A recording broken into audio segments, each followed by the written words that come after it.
Sa bawat isa sa inyo na nakasubaybay dito sa ating daily devotions, ito po ay isang uri or parte ng pag-pag-pag-pag pag-fellowship sa ating Diyos.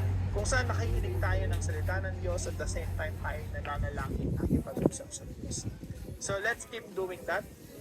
And I hope meron tayong mga personal Bible time na inuunawa talaga natin yung sinasabi ng Diyos sa atin. So commune with God daily. And number 2 po, put your hope in the return of Christ.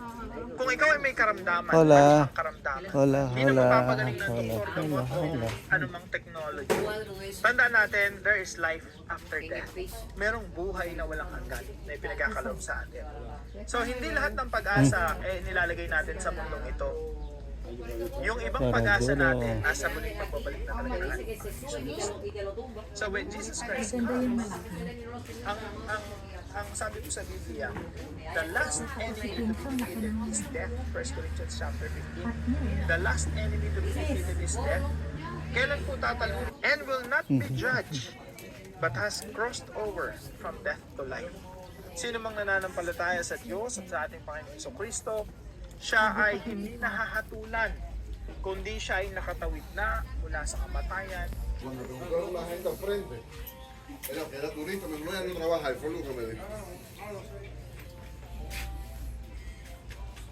No estoy embarcado, yo, buscan papel en bolsa.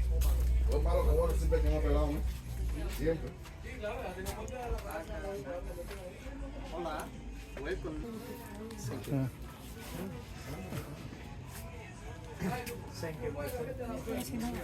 Yung pagliligpit mo.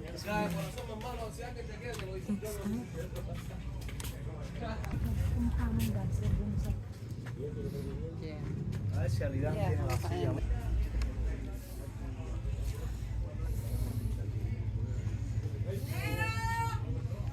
China, mira, date cuenta que hay dos vestidos que son como de playa. Tabaco. Uno es blanco y el otro es negro y blanco.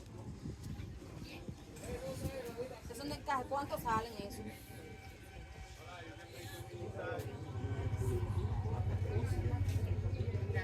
Y con duelo. Buenos días.